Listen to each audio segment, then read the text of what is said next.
Here at the Canadian Club, we have always been a forum for public figures, thought leaders, and decision makers to share their ideas and inform the most relevant and compelling conversations of our time. We are dedicated to encouraging debate on the issues that matter to this city, this province, and this country. The Canadian Club is one of the most important podiums anywhere in the world that a Canadian can speak to, tell Canadians what it is that they think, develop those thoughts.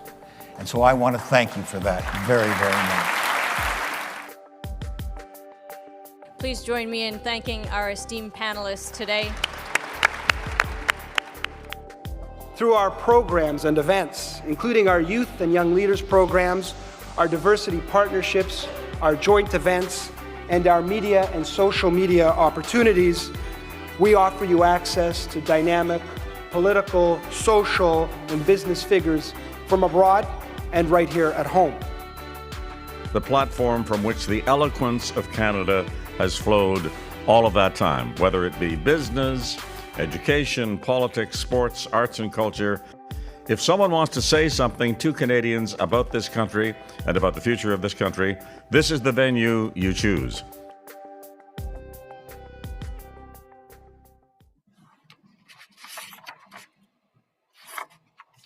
Good afternoon, everyone. My name is Mike Kessel, and I'm a director of Canadian Club Toronto. My day job for the last 13 years is the CEO of Cleveland Clinic Canada. I would like to begin by acknowledging the Indigenous peoples of all the lands that we are on today. While we meet today on a virtual platform, I would like to take a moment to acknowledge the importance of the land, which each of us call home. We do this to reaffirm our commitment and responsibility in improving relationships between nations and to improving our own understanding of local Indigenous peoples and their cultures. We are grateful for the opportunity to be able to come together to learn on this land. Guests, thank you for joining us today, and thank you to our AV supplier, Van Valkenburg Communications and livemeeting.ca, making it possible for us to gather virtually today. Today's conversation will cover public versus private systems, health human resources, the role of primary care, and much, much more. Canada could and should be a leader in health sciences on the global stage. But how can we achieve this goal? What can Canada learn from other countries as it seeks to improve care for its citizens and enhance our healthcare system? Just before we hear from today's panel, I want to review a few housekeeping instructions. Please take a note of the following. To ask a question, click the Questions tab on the right-hand side of the video player. These will be sent to the moderator. Don't be shy. These panelists certainly are not shy. I know them. The Help button, located in the bottom right corner of the page, is for technical support. I want to take a moment to thank today's sponsors, Airden Beerless and Deloitte, for helping to make this event possible. And thank you to our season sponsor, Canadian Bankers Association, for its continuing support. The Canadian Club is a nonprofit organization, and we have been gathering people together for 125 years. It is because of sponsors, partners, and members that we are able to do so. Thank you for your support. Now, to introduce today's speakers, just a few comments here. All of them have wonderful clinical backgrounds. They are all authentic serving leaders. Two of them are friends of mine and one a new friend. So thank you for joining us. First, I thought I'd introduce Dr. Michael Apkon, who is the president of Sand Street Advisor and the former CEO of SickKids. A personal fact about Mike, which he did not know I'd be sharing, is he is a sailor. And we have sailed, Mike and I, 24 hours together in the US one time, which resulted in some interesting stuff. So thank you, Mike, for joining. Next is Elizabeth Buller, a new friend. She is the president and CEO of St. Joseph's Health System. A personal fact about Elizabeth is she sang in a choir, and she's a heck of a karaoke singer. And lastly is Dr. Peter Pisters. Peter's probably wondering what I'm going to say about him. Peter is the president of MD Anderson Cancer Center and the former CEO of UHN. And the personal fact about Peter is he's born Canadian, but spent many years in Texas. I have shared barbecue with him, and he is a big barbecue fan and potentially a pit master. Today's discussion, you'd like that, Peter. Today's discussion will be moderated by Georgina Black, Vice Chair and Canadian Managing Partner, Government, Public Services, Health and Life Sciences for Deloitte, Canada. A tradition that our club maintains is the toast we make to our country. If you have a beverage close by, please join me in a toast to Canada. Georgina, hopefully I did okay there. Over to you. Yeah, fantastic, Mike. Thanks for having me. Peter, Mike, and Liz, really looking forward to this conversation with you today. We had a lot of fun on our prep call. There's a lot of ground to cover. So I'm going to dig in right away, talking about the contrast between the US and Canadian healthcare systems. So both Mike and Peter, you've led organizations on both sides of the border. You've both been back in the US now since your leadership roles here in Canada, so you have some perspective. Really would like to hear from you in terms of what you see the biggest contrast differences being, and what are some practices you would encourage us here in Canada to really embrace. And Mike, I'm going to throw it to you first. Thanks, Georgina. First, I just want to thank Mike Kessel and the Canadian Club for inviting me to participate here. And, as we look at the differences in the systems across the border, I think we should recognize that we're facing a number of universal problems. And the things that are worrying Canadians are very similar to the things that are worrying Americans and U.S. healthcare executives. But if I do look at some of the differences that I've experienced, and I'll say that I have great admiration for the Canadian system after working in both. But one thing that I've experienced in the U.S. is much more investigation of different mechanisms to create accountability around the way care is delivered. And because it's a market-driven approach to healthcare delivery, the market has been able to build in a variety of payment mechanisms that incent hospitals and physician organizations and individual physicians to be more accountable for the quality of the care that's delivered, as well as important outcomes like the total cost of medical management for a patient over the course of a year or the course of the management of their disease. A second observation is I think that the U.S. has explored much more around the power of using data to inform policy and to develop innovative approaches.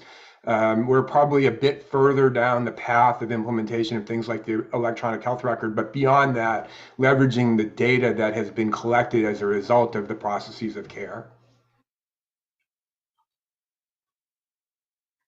Mike, just before I turn it over to Peter, I'm wondering if there's any learning from Canada you took back with you to the US? Well, I would say that the thing that I most admire about the Canadian system is the universality of the coverage and the fact that the disparities in healthcare may relate to things like geography and certainly differences in health literacy and things like that, but there's much greater difference in what people experience in this country depending on ability to pay. And healthcare costs in the U.S. are the #1 cause of family bankruptcies, and that's not something that Canadians experience. And so the social responsibility that goes into the approach to healthcare in Canada is something that I greatly admire. Great. Thanks, Mike. How about you, Peter? Thanks, Georgina. It's great to be with all of you and a real privilege to be with the Canadian Club today. What I could say just in starting out, and I think this is a good anchoring point, is that there is no perfect national healthcare system. And it's important as a starting point that we acknowledge that. And that when we look at on evidence-based approaches where Canada and the US rank, they're near the bottom of developed nations, like at number 10 and number 11, to be specific, at least if you use Commonwealth ranking as a one metric. And so neither country has a perfect system, and there are elements of each system that are better than what you see in the other country. And there are elements of what you see in each country that are inferior to what you see in the other country. I think one of the ways in which I thought about the Canadian system fundamentally is that it's publicly funded, publicly administered private practice of medicine. And that's something that I honestly didn't understand when I came to Toronto at UHN, but I encountered in a situation where I had 1,800 individually incorporated physicians and a general belief that doctors know best and a relative lack of systemness. That contrasts to what I have in my current role, where I have 1,800 employed physicians and I can unify them around a strategy, and we can anchor them in a set of policies and procedures about how we practice medicine for the benefit of everybody. I think when we look at the US system, the fundamental flaw in the way it's designed is the linkage of healthcare insurance and therefore access to employment. And so what happens in this country is that until you get to be 65 and the government covers your healthcare through Medicare, you really are dependent on your employer. And if you happen to work for a small company that doesn't offer healthcare benefits, you don't have health insurance and you don't have access. And that translates into a lot of inequality and differences in equity, profound differences in outcomes that we see and experience across this country over time. And that fundamental flaw creates real challenges, particularly when you look at the role of academic medical centers and the social contract that exists for academic medical centers to produce talent, to produce physicians, nurses, and other licensed healthcare professionals for the benefit of society. And there's an expectation that academic medical centers will produce innovation, discovery that benefits society in material ways. And how that's financed in each country is very different. I think the fundamental thing that I experienced that I really appreciate is about the Canadian system, as Mike described, is the universality of access. Where access to outstanding healthcare is a function of residency, not a function of who your employer is. And that's the case in most other developed countries, except for the United States, which has this fundamental flaw in the way the system is designed and operated. Yeah, thank you, Peter. There's a couple of threads we'll pull on in just a moment. Liz, I'd like to give you an opportunity to share your reflections. I don't think Mike Kessel mentioned that you started your career out as a nurse, which is important to highlight. And of course, your leadership roles in BC and Ontario running large complex health systems. So from your perspective, what resonates with you about what Mike and Peter shared, and maybe what would you like to challenge? Thanks, Georgina. And again, also thank Mike Kessel and the Canadian Club for inviting me here today. And great to be here with Peter and Mike, who I worked with while they were here in Canada. So great opportunity. I would say my initial thoughts is we're actually more alike than we're not alike. We've migrated to much more similar systems than not, because even in our Canadian system where we have universality, we still have limited access. We don't have all of the things that people need to get to the care for many reasons: financial, health, human resources, infrastructure, whatever they may be.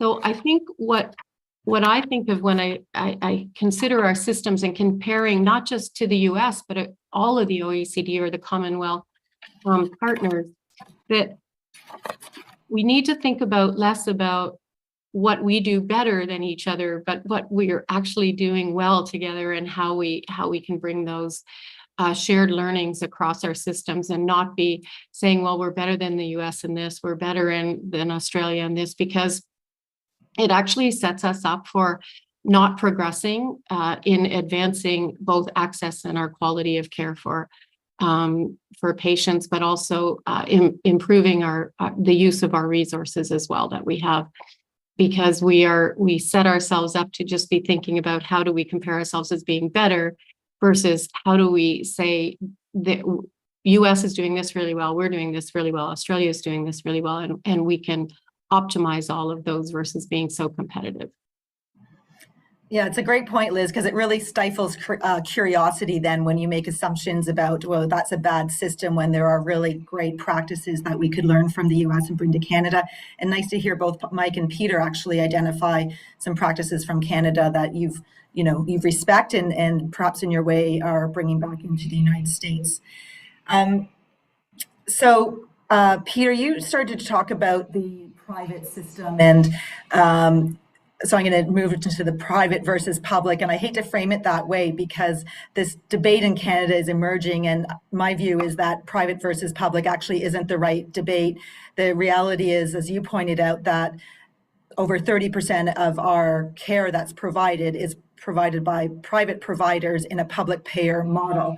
So we need to shift out of the binary yes or no to like what's possible. And so I'm really curious to understand from your perspective, what, if any, you would like to see as the role for the private sector in Canada. And let me just build on this a bit. Both of you have been out of the country for a while, but we're starting to see an increase in private surgery centers to deal with some of the backlog that's occurred as a result of the pandemic. And then we're also seeing incredible innovations and services starting to be provided by, telcos have been around for a while, tech companies are entering into space, retailers are expanding their role. And so thinking about that public-private ecosystem, it's a lot of a bigger system than just, private physicians and maybe private surgery centers. So would like your views on that, Peter. Sure. Maybe I can start and then Mike can add a little bit. I think the first thing to point out is to really understand what is meant by private in the United States. And there's definitely a misconception in Canada that when you have private medicine in the United States, private institutions, that shareholders are the beneficiaries of that. Most private institutions are mission-based nonprofit institutions, including the one I lead right now. And we provide millions, hundreds of millions, $330 million of uncompensated care as part of our mission at MD Anderson. And so although some people view us as private, that really is not designed to create shareholder value. It's to create societal value. And there's an obligation that we have as a mission-based nonprofit institution to provide a certain volume of uncompensated care and to report that to the Internal Revenue Service in order to be able to maintain our nonprofit status. Now, there are for-profit operators in the United States, like Hospital Corporation of America or Tenet Healthcare as two examples. They do have shareholders and they do operate hospitals. So that creates a degree of confusion, I think, among Canadians who assume that every private institution in the United States must be benefiting shareholders. So it's really important to understand that distinction at the very beginning. The other point I would make is that when we look at private healthcare in other countries, we see higher performing international systems where they do have a mixed public-private system. And the things you have to think about there are the alignment of incentives, and you have to create a framework that ensures that the best providers don't leave the public system and go to the private system. And how do you maintain quality in both systems? Realizing that taxpayers probably cannot support the healthcare needs of the entire population over time, and that by distributing the economic stress associated with managing the healthcare needs of the population between a group of individuals who are in both systems, including physicians and other licensed healthcare professionals who move back and forth between the public and the private system, is the direction, I think, that allows for more rational use of resources over time.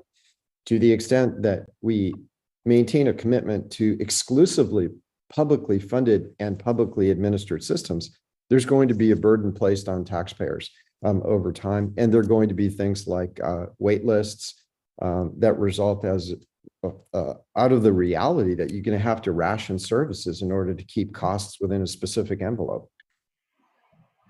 Liz, I'm going to come to you next. You and I have had this discussion a number of times, and I think you've got an interesting way to think about this discussion that often happens in Canada, public versus private.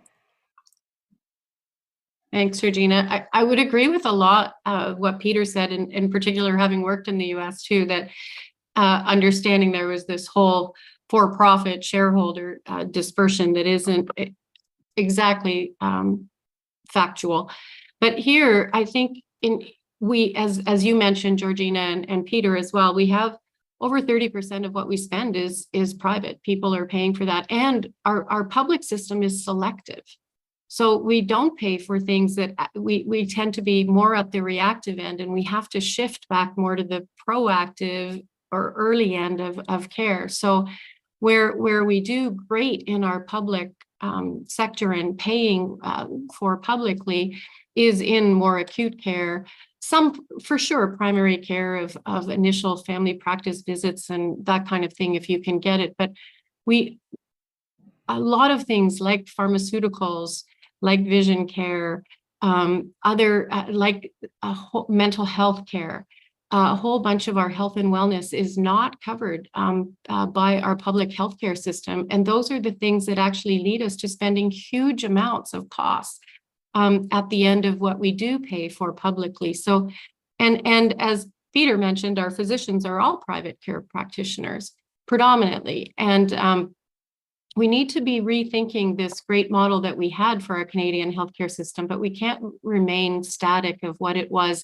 in the 60s. It has to advance to where we are in 2023 and see what we've learned, in particular through our pandemic here in Canada, where we were able to partner with people a whole lot, much more collaboratively, less competitively, to make sure all benefit.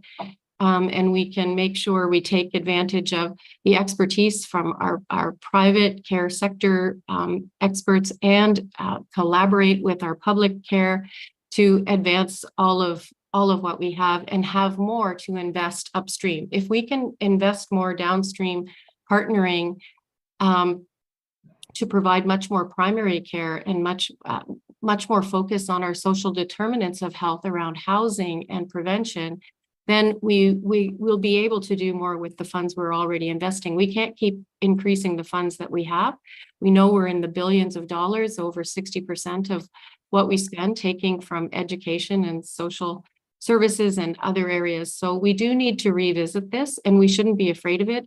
I think what we need to do is say we're all in this together, and it not be, to Peter's point, about shareholders. That's the rhetoric that gets mixed out there versus creating collaborative partnerships.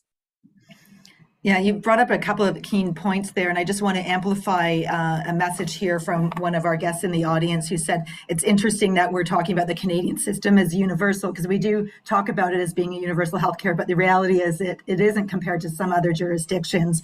And medication, dental, physio, mental health, it's a long list of things that are not provided that would be considered healthcare in other countries. Mike, I know that you have a keen interest in data and technology, that you've done work with the private sector in the past. Would really like to hear from you in terms of what you see as, the role or not of the private sector in healthcare, and you can speak to the US or guidance for Canada. I think Peter's observation about the hybrid systems typically outperforming those systems that are purely government funded, I think is an important one. Canada may be one of the few countries where, at least for what it covers, and I recognize the audience member's point about it doesn't cover everything, but for at least what it covers, it is almost totally publicly funded. And as we look at a private system, it will be important to sort through what's the intent. Is the intent to bring in private money into the healthcare system and to segment the marketplace according to who can afford to buy services on the private system versus who will be required to use the public system? Is it to bring in private capital to build facilities that the government can't fund, like ambulatory surgery centers, and to allow a system where those investors can get a return on that capital? Or is it to motivate other actors to join the broader public sector and deliver services that are publicly funded? And when you look at what people are talking about in the private system, it sort of covers that whole roadmap. But how you build the market, how you build the rules of the game, the rules of the road for private actors will have a significant impact on what the unintended consequences are to the public system. And I'd say these hybrid systems in the UK is a very good example, where the national health system has operated for a long time with a side-by-side public and private system. And in fact, about 10 years ago, I was involved in an educational effort where US healthcare executives were helping British health system executives learn how to create a more competitive marketplace. And now you have within British hospitals side-by-side public and private systems that has now, 30 years later since that hybrid experiment began, or maybe 40 years later, is really leading to a significant deterioration in the publicly funded part of the system, where providers are exiting the publicly funded system for more lucrative reimbursement on the private side. And in fact, even within hospitals, hospital administrators are shunting patients that have the ability to pay from the publicly funded system to the privately funded system, and is reaching a problem there of probably pretty close to crisis proportions in some jurisdictions. So, I would look at these hybrid systems as a meta-stable system. One advantage, though, of the hybrid system is the private actors can be more nimble and more experimenting than governments often can be. And there may be a greater ability to innovate and to build care models that come closer to capturing the spirit of what Peter spoke about in his opening remarks, of a more integrated approach to healthcare that could provide an end-to-end experience for people that are living with a variety of conditions or recovering from a variety of illnesses. Government has a hard time in most jurisdictions being nimble enough to respond to ongoing need in ways that can the governments can be good at piloting things, but not that great at spreading things, whereas the private sector is much better, I think, at testing and spreading those concepts that really have an impact and make sense within the marketplace. Just going to open it up to Peter and Liz to see if there's anything that sparked further ideas for you on this topic of public versus private in Canada. Peter?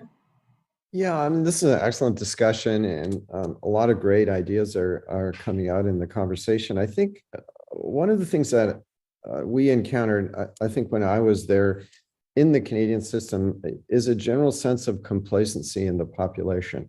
And now maybe there's a greater burning platform now in the sort of Ford era than there was back then. But I think if you survey the population, generally speaking, most Canadians are satisfied with their healthcare. I think they generally know it's maybe not best in the world. Otherwise, their elected officials would be telling them that repeatedly. But if you ask them to rank, where does Canada fit in international rankings? They would probably say we're in the medal round. I don't think we're gold, because my premier would be telling me that repeatedly. But we're probably silver or bronze. And it's shocking to them when they actually see where they are. And the complacency really should be replaced with a sense of urgency over time, or with an understanding, and this is true for both countries, that what we have is a very evolved sick care system, but not a healthcare system. And that we have to pivot gradually over time to different ways of managing chronic diseases and different strategies to ensure that prevention can be a bigger part of the effort in both countries. I think, Peter, if you were to come to Canada in the next few weeks, you would feel a different vibe here from the public about the healthcare system, as well as from providers who have been very loud about this. It's very fragile at the moment and under considerable strain. So the dialogue's quite different. Liz, maybe you could comment on that as well, and then anything else you'd like to highlight with the private versus public discussion. Sure. I would agree with Peter to a degree on the complacency, although also agree with Georgina that it's been, I would say, pre-pandemic was maybe a festering wound, and now it's exploded post-pandemic, and the complacency is a little bit less.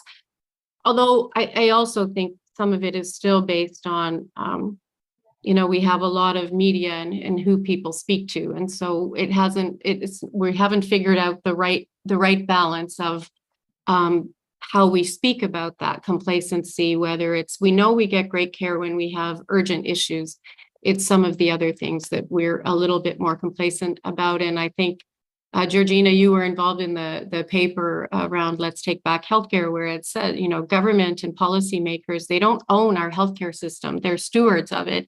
But we as citizens have actually allowed that to be have lived the reverse. And I think we're starting to take that back. And that's really important that we do that and have a much greater voice and expectations and start to have larger discussions around what are those expectations? What can we do? What can we support?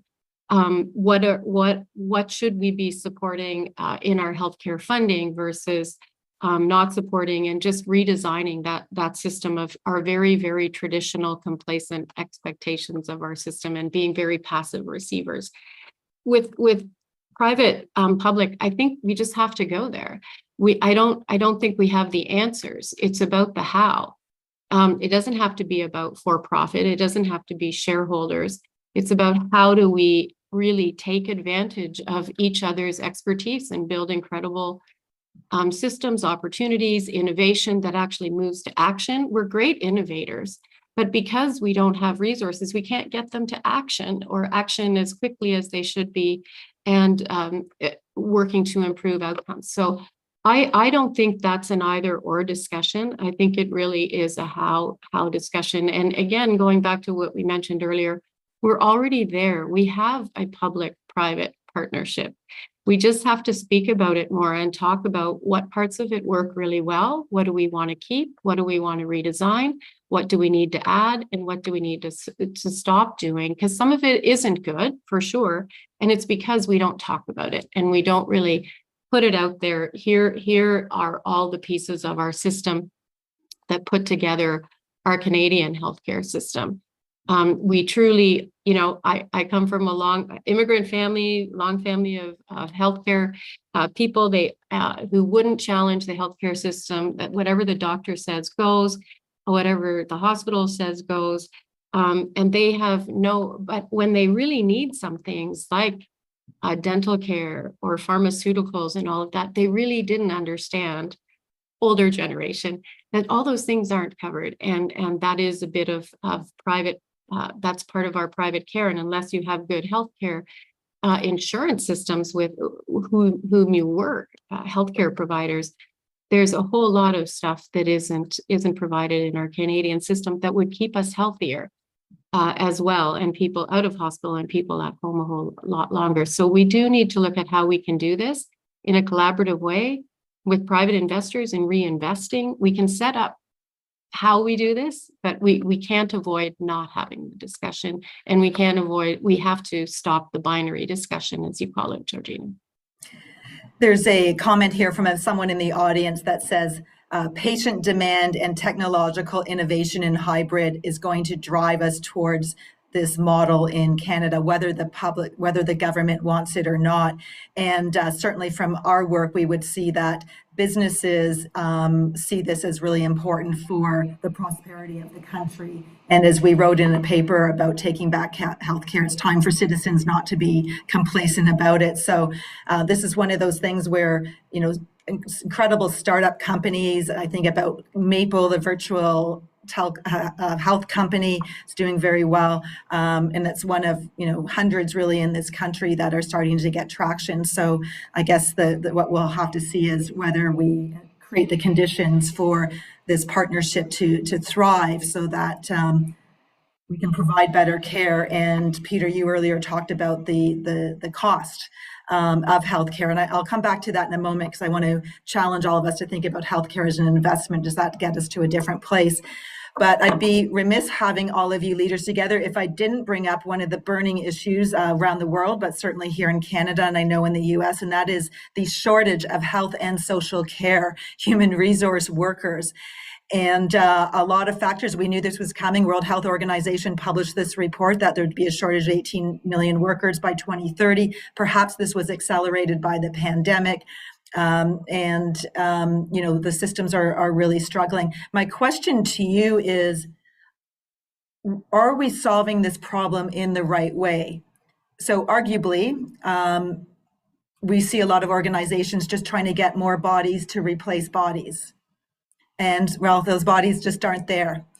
And in other industries, we're seeing organizations embrace artificial intelligence, robot, all sorts of technological innovations to augment humans. So perhaps a bit of a leading question, but Mike, I'll start with you on this one. Are we solving this problem in the right way? You're on mute. I'm not sure if we're happen solving once. the problem in the right way, but I would say, first, it is a universal problem. And there are hospitals in the US that are closing simply because they cannot afford to put a staffing model together that works for them anymore. I think we learned a lot during the heat of the COVID pandemic, though, about ways to redistribute the responsibilities for care in different ways, and the ability to upskill a variety of caregivers with the appropriate supervision that could be provided through a combination of in-person and virtual. We haven't really, I don't think, in any jurisdiction taken the learnings that we should be taking from that to think about different kinds of care giving models. Primary care is a major challenge in most jurisdictions these days, but it's still a model that is built very heavily around an individual physician's practice, as opposed to using a physician to be able to supervise or collaborate with other kinds of caregivers, nurses, advanced practice nurses, physician assistants, paramedics, which can create models of care that can be distributed geographically, even to the point of right into the home.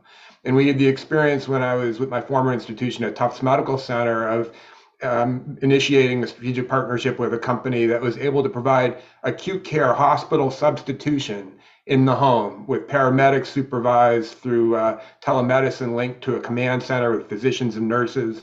And it was quite an effective model for decanting the hospital, for avoiding hospitalization altogether for some patients. Models like that, as well as models that make better use of people with a variety of educational experiences and skill sets, I think have great potential, especially when augmented with the technology. The technology itself, I don't see as a solution. I think technology that enables people to do things more efficiently or more effectively than they otherwise could have makes a lot of sense to me. I think we're a long way off from replacing altogether caregivers, with AI and that kind of thing. Peter, are you seeing anything that's working well in the US with respect to solving this problem? Well, I think Mike makes excellent points in that we have to look at the work stream of clinical care and deconstruct it and then reallocate it in different ways. I think that, as it relates to licensed healthcare professionals, immigration has got to be part of the solution. And Canada has far more advanced thinking on this right now than the United States does. It's important as it relates to nursing in particular, where some, but not all of the shortages confined at the moment, to recognize that the nursing workforce is global and it is highly economically sensitive. And so what you see on a global scale is nurses from the third world moving to the second world and nurses from the second world moving to the first world. That's something, of course, that we experience in Canada, and we see throughout the United States with a high reliance on nurses from the Philippines, from Jamaica, and from a variety of other countries over time. So a strategic approach to immigration and then deconstructing the work is very important. What I saw in Canada, though, to come back to a point I made earlier, and is to really understand the limitations associated with private practice of medicine. And that what you see in Canada, and I'm using old figures right now, Liz could probably give the more accurate figures, but when I was there at UHN not so long ago, the provincial healthcare budget was about 52 billion Canadian dollars, and around 12 billion of that was for physician payments. And so what we were saying as a society is that one class of licensed professionals deserves 20% of the budget. That decision and the function of the OMA as a physicians union, advocating for the economic interests of one group over time, really created a lot of limitations. So if you see what we refer to in the United States as advanced practice providers like nurse practitioners and physician's assistants who come in at a different price point, can do probably 90% of the work of a physician, but can't be deployed at scale in Ontario because of the OMA and the fact that they put the economic interests of Ontario physicians above the needs of the population that they serve. That's a reality that we experienced over time. That's just one example of work that could be reallocated, but the barriers associated with private practice of medicine that prevent it. Liz, I'm going to give you a chance to respond to anything that Peter said, but then I want to pose a different question to you. Sure. I would say to Peter, I think we're seeing slight movement in that area. I don't disagree at all, but we are seeing some movement and progression in that area to more looking at, in fact, our government just announced a new budget investing in funds for more nurse practitioners, physician assistants, looking at who else can do this work, investment in our pharmaceutical industry, which we've traditionally given to just physicians, but also not just physicians, work we've traditionally given to nurses as well. We need to be looking at all of the fields and how we've defined what that work is, because we do need to look at new providers.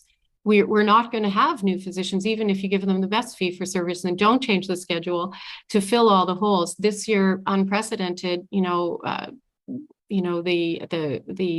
physician matching program, almost 300 empty spaces in primary care that haven't matched yet for family practice physicians. Looking at just, work from Mark Britnell out of the UK, some research around 154,000 empty nursing positions projected to be over 500,000 in the next 10 years. We can't be replacing the same providers. We actually have to think of all of our providers a little bit differently, but our funding model for sure with the our physicians has to change. And I think a lot of our physicians want that as well. Sure, many like the fee for service model. We're not going to take that away, but I think a lot of people are really looking at much more looking at models in the US. How do we have employment models that are more, guaranteed income based, that kind of thing, like BC is starting to do as well with family practice physicians. A lot of physicians don't want to work independently, and a lot of care providers don't, nurses, allied health, et cetera. We do have to move to team-based models of care. And that way we can actually have the appropriate level of care in these team-based models. We have to invest in these a whole lot more and a whole lot more purposefully, because we can invest, our government again has invested in new nursing seats, new allied health professionals, new medical trainee seats. It doesn't matter. I came from a family right from great grandmothers to me and everybody in between of nursing. And I can tell you, not one of my cousins, not my daughters, nobody is going into nursing.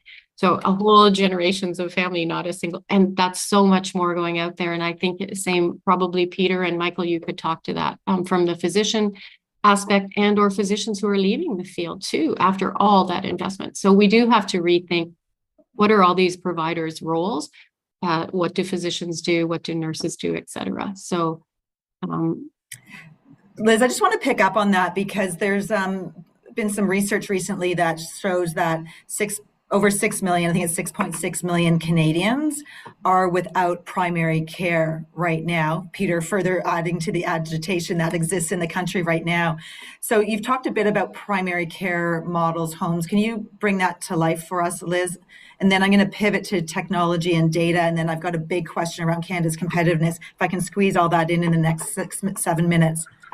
Well, I'll be brief. I just think we have to be careful how we define primary care. Traditionally, we think of primary care as physicians, primary care physicians, but actually primary care is the whole bucket of providers who help wrap themselves around patients and families. And I think Ontario actually has done a great job with our community health centers and with our family health teams, and the government has recently invested in expanding those. We have to do more. It really is primary care is the wraparound, and it has to include the whole social determinants of health as well. So our public health and our social providers around housing and food insecurity, all of those things. When we think of primary care, we have to shift our own paradigm of thinking of primary care as just primary care physicians, and really invest a whole lot more in those wraparounds and bringing those and all our community agencies together. We have many amazing parts and systems in Ontario here, just speaking here and across Canada, but they're still very siloed. So we talk a lot about integrated care, but we actually have to not feel a threat about integrating and integrate a whole lot more purposefully.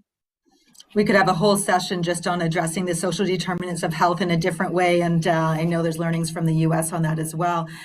Mike, I do want to ask you a question about technology and data, because that's sort of an area where you spend a lot of time thinking. I'd like your sort of, observations in terms of US that we could learn. I want to kind of tie that to some comments related to Liz's remarks. As we think about primary care versus integrated care, we should recognize about 20% of the population is responsible for about 80% of the healthcare expenditures. And these are patients, these are people, we're all patients at one level or another. These are people that live with conditions, generally lifelong or for extended periods of time, often many conditions simultaneously. And the issue in having them be able to live their best life is really around the coordination of care across a spectrum, from an initial primary care provider to people involved in the rehab space, to specialists, to hospital-based services. Where technology, I think, can be especially valuable is bridging those different types of care providers, most of who do not work under one governing body. So one of the biggest challenges is we need to be able to coordinate care longitudinally across a broadly distributed network where individual providers share many patients, have many patients. They only share very few of those patients with the next provider next door that they've got to provide some level of coordination with. Where I think the technology can come into play is to be able to bridge the information gap and have information move more seamlessly, and to move in a way that makes it easier to draw insight about what actions have to be taken at that point in time. And I'm not talking simply about decision support so much as providing the information that's necessary for a caregiver, whether that's a nurse or a physician or a rehab specialist or a mental health provider, to understand what is happening in that patient's course of care and what interventions might be helpful and what people like the person in front of them might best respond to.